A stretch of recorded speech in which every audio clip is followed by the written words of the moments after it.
नमस्कार, जय राम, जय श्री राम, जय हो बागेश्वर धाम सरकार, जय हो हनुमान जी महाराज। मेरे प्यारे सभी दर्शकों, आज की इस वीडियो में हम बात करने वाले हैं एक शेर और एक छोटे बच्चे के साथ एक बागेश्वर भक्त, एक साधु बाबा की कथा।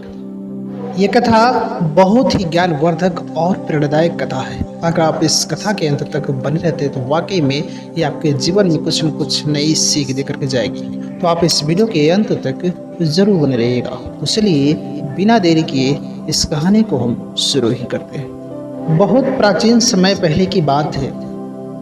एक गांव में गैर सनातन धर्म के लोग रहते थे। सनातन धर्म को मानते नहीं थे, भगवान को मानते नहीं थे। वहाँ के लोगों के अंदर भगवान के नाम का कोई पूजा पाठ कुछ नहीं था। उसी गांव में एक नेक व्यक्ति रहता था, लेकिन उस गांव के लोगों के डर की वजह से, उन लोगों के दबाव की वजह से वह कुछ नहीं कर पाता था। एक दिन उस व्यक्ति के मन में विचार आया।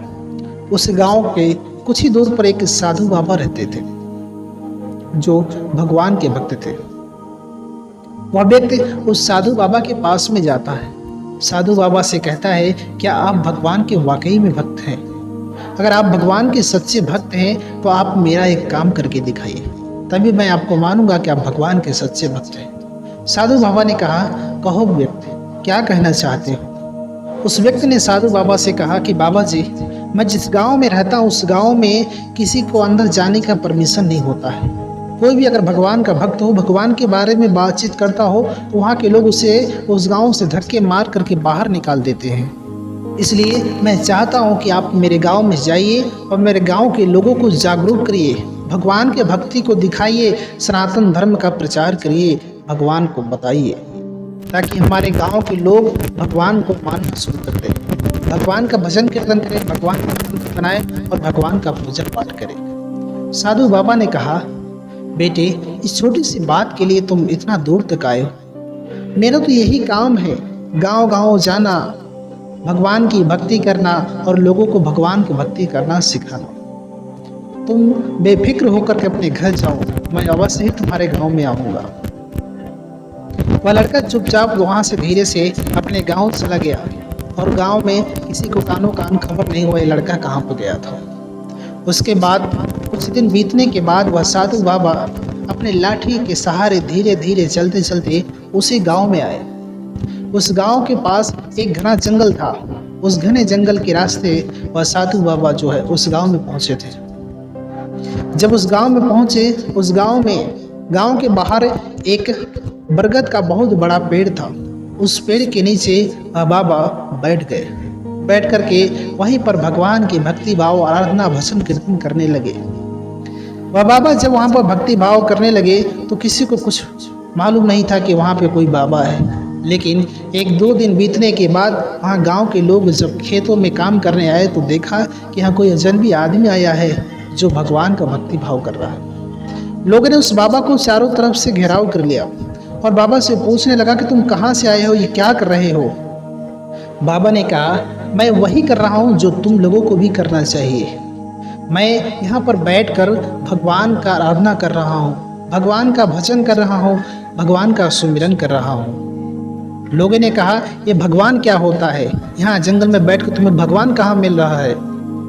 बाबा ने कहा कि देखो, भगवान हमारे अंदर भी है, भगवान तुम्हारे अंदर भी है। अगर तुम मन से भगवान को पूजते हो तो कहीं पर बैठ करके भगवान का सुमिरन कर सकते हो। गांव के लोगों ने कहा कि तुम तो ढोंग रचा रहे हो, भगवान एक मूर्ति में होता है, जहाँ पे जाओगे तो भगवान तुमको दिखेगा, वहाँ पे पूजा पाठ कर सकते हो। साधु बाबा ने कहा कि यही तो तुम में फर्क है, तुम यही नहीं जान पाते हो और न तो तुम भगवान के मंदिर बनाते हो, न तो भगवान को पूजते हो। उसके बाद उस गांव के लोगों ने उस बाबा को ढोंगी कहने लगे और उस गांव के लोगों ने कहा कि तुम हमारे गांव में अंदर आने की ज़रूरत की है, इसलिए तुम्हें सज़ा दी जाएगी, तुझे इस गांव से बाहर उठा करके फेंक दिया जाएगा।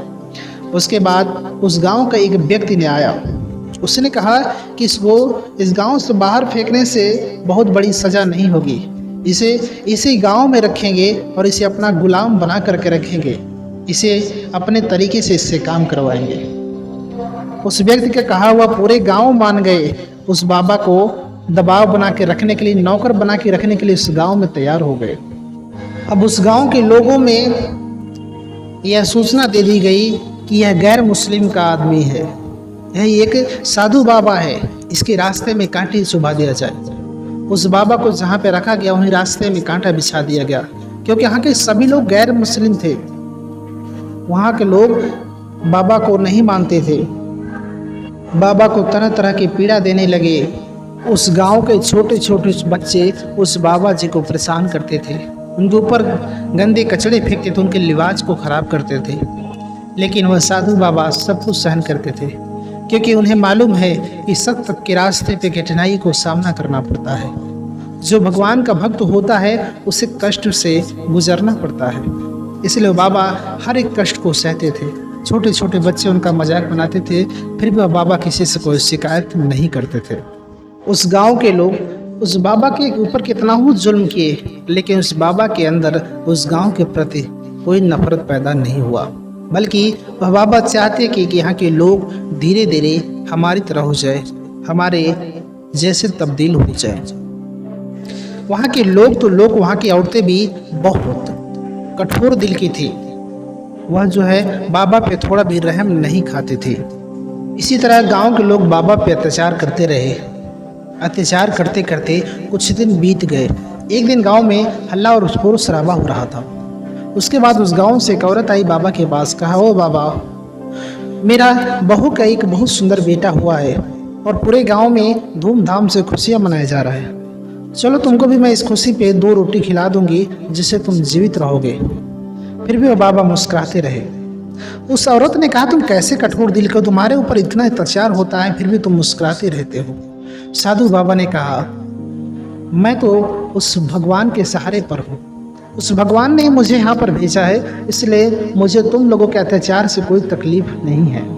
उसके बाद उस औरत ने बाबा से कहा कि देखो, गांव में धूमधाम से खुशियाँ मनाया जा रहा है, आज पानी की बहुत ज़रूरी है और गांव की औरतें सभी कामों में व्यस्त हैं, जो कि कुएं से पानी लाती हैं। आज सारी गांव की औरतें तुम्हें बर्तन ला के देंगे, उस बर्तन से पानी ढूंढ करके तुम्हें ही पहुंचाना है। यह कहकर औरत वहां से चली गई।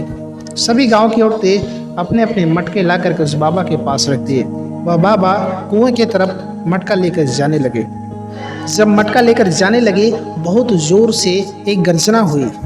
सामने से एक शेर आ रहा था। उसके बाद साधु बाबा निडर होकर के उस शेर का सामना किए। उन्होंने कहा कि अय शेर, तू किसको खाने आया है, तू किसको अपना निवाला बनाने आया है? मैं उस भगवान के सिवा किसी से नहीं डरता हूँ, इसलिए तुम अपने किसी और ठिकाने पे चले जाओ। साधु बाबा ने उस शेर से कहा कि अगर तुम भूखे हो वह भगवान ही तुम्हारे भोजन का इंतजाम जरूर कर देंगे। वह शेर जैसे साधु बाबा की बातों को बहुत ही बारीकी से समझ रहा था। साधु बाबा की बातों को सुनने के बाद वह शेर वहाँ से चुपचाप चला गया। साधु बाबा के कहने के अनुसार जब वह शेर चला जाता है, उसके बाद साधु बाबा केवल एक मटके के पानी ला करके उस औरत के घर पे रख देते हैं। बाकी सारे मटकों के पानी उस औरत के घर पे भरा हुआ मिलता है। फिर वह औरत देख करके बहुत मुस्कुराई। तब तक से उधर से एक औरत के चिल्लाने की आवाज़ आई, बचाओ बचाओ, मेरे बच्चे को वह शेर लेकर के जा रहा है, बचाओ कोई बचाओ, मेरे बच्चे को शेर लेकर के जा रहा है। वह शेर उस बच्चे को जंगल की तरफ लेकर के गया। गांव वाले उसके पीछे भागते भागते उस बच्चे को दौड़ाने के लिए गए कि वह बच्चे को बचा सके, लेकिन वह शेर उस जंगल में लापता हो गया। गांव वाले पूरा ढूंढने की कोशिश किए, बहुत दौड़े, बहुत ढूंढे, लेकिन वह बच्चा कहीं पर मिला नहीं। उसमें वह भी व्यक्ति था जिस व्यक्ति ने उस बूढ़े साधु बाबा को उस गांव से निकाल के फेंकने की बातें की थी। उसके बाद सब लोग मायूस होकर के उस जंगल से वापस चले आए। उसके बाद साधु बाबा ने गांव के लोगों की मायूसी को देखा नहीं गया। साधु बाबा ने कहा कि क्या मैं आप लोगों का कुछ मदद कर सकता हूँ। उस गांव की औरतें जो साधु बाबा से चिढ़ती थी, वह कहने लगी कि तुम जिस हालत में अपने हालात को देखो। इस गांव के हट्टे कट्टे मर्द मायूस होकर के वापस आ गए और तुम जो है कह रहे हो कि मैं उस बच्चे को बचा लूँगा। तुम जिस हालत में हो वो अपने हालत को सुधारो। गांव के लोगों को तो उस साधु बाबा पर विश्वास नहीं था, साधु बाबा से नकार दिया। साधु बाबा चुपचाप जा कर के बरगद के नीचे अपने भगवान की भक्ति में लीन हो गए। लेकिन जिस औरत का बच्चा था उस बच्चे की माँ दौड़ते हुए उस साधु बाबा के पास में गई। साधु बाबा से कहा, है बाबा, आप तो भगवान के भक्त हो, आप भगवान के नेक भक्त हो, भगवान को मानने वाले में से हो, आप भगवान से सब कुछ मांगते हो, आज मेरे बच्चे को बचाने के लिए मांगो। साधु बाबा ने कहा कि तुम चिंता मत करो, अगर तुम मेरे पास चल करके आई हो तो तुम्हारा बच्चा अवश्य ही बच जाएगा। लेकिन उस गांव का जो व्यक्ति सबसे लंबा चौड़ा हट्टा कट्टा था, उसने कहा कि ए बुजुर्ग साधु बाबा, जब शेर से हम लोग नहीं बच्चे को बचा सके तो तुम क्या बचाओगे। साधु बाबा ने कहा ठीक है, तुम मेरे साथ चलो। साधु बाबा जंगल में लाठी टेकते हुए गए। वो जब जंगल में गए तो उन्होंने लाठी को ठोकते हुए कहा कि ऐ शेर, तुम ऐसा नहीं कर सकते, यह एक मासूम बच्चा है जो आज ही जन्म लिया है, इन लोगों का खुशियों था, लोग अभी खुशी मना रहे थे, तुम उस बच्चे को भोजन नहीं बना सकते। तुम्हें जिसने बनाया वो भी उस बच्चे को ही बनाया है, इसलिए वह तुम्हारा भोजन का व्यवस्था अवश्य ही करेंगे। तुम भगवान पर विश्वास करो, उस बच्चे को वापस ला करके दो। साधु बाबा के कहने के बाद भी वह शेर वापस से नहीं आया। फिर वह लंबा चौड़ा जो हट्टा कट्टा आदमी था वो कहने लगा कि ऐ साधु बाबा, तुम्हें क्या लगता था कि तुम बच्चे को बचा लोगे। साधु बाबा चुपचाप वापस अपने आसन पे आकर के बैठ गए। लोगों ने कहा इसमें मायूस होने की बात नहीं है, वह शेर खुद ला करके उस बच्चे को पहुंचाएगा। गांव वालों ने कहा है बूढ़े बुजुर्ग, ऐसे भी पहले से हम लोग तुम्हारी बातों में आकर के बहुत परेशान हो चुके हैं, तुम झूठ मूठ का आश्वासन मत दो।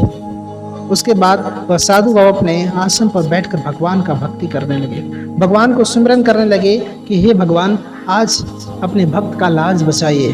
अगर आप आज अपने भक्त का लाज नहीं बचाएंगे तो शायद यह गाँव वाले आपको कभी नहीं मानेंगे। बाबा ने भगवान का भक्ति भाव किया तो भगवान की कृपा से वह शेर खुद ब खुद उस बच्चे को ला करके वापस दे दिया। उस बच्चे को पा करके उस बच्चे की माँ तुरंत उसे गले लगाई और बहुत खुश होकर के बाबा के शरण में आ गए। बाबा से कहा कि बाबा, आप मुझे अपनी शरण में ले लो, मैं भी भगवान का भक्त बनना चाहती हूँ। उस बच्चे के माँ की खुशी को देखते पूरे गांव वाले के आंखों में आंसू आ गए। पूरे गांव वाले उस बच्चे की माँ की तरफ बाबा के शरण में आके सर झुका दिए। बाबा की शरण में आके अपने सर माथा टेकने लगे और कहने लगे कि बाबा जी, आज से आप हम लोगों को शिक्षा दीजिए और हम लोग भगवान को मानना चाहते हैं, भगवान का पूजा पाठ करेंगे, भगवान का भजन कीर्तन करेंगे। इस प्रकार के वहाँ के सभी लोग उस साधु बाबा की बातों को मान गए और सभी लोग भगवान की भक्ति में लीन हो गए। इस प्रकार से बाबा का प्रयास सफल हुआ, वहाँ के लोग जो है शिक्षित और भगवान को मानने वाले में समझे।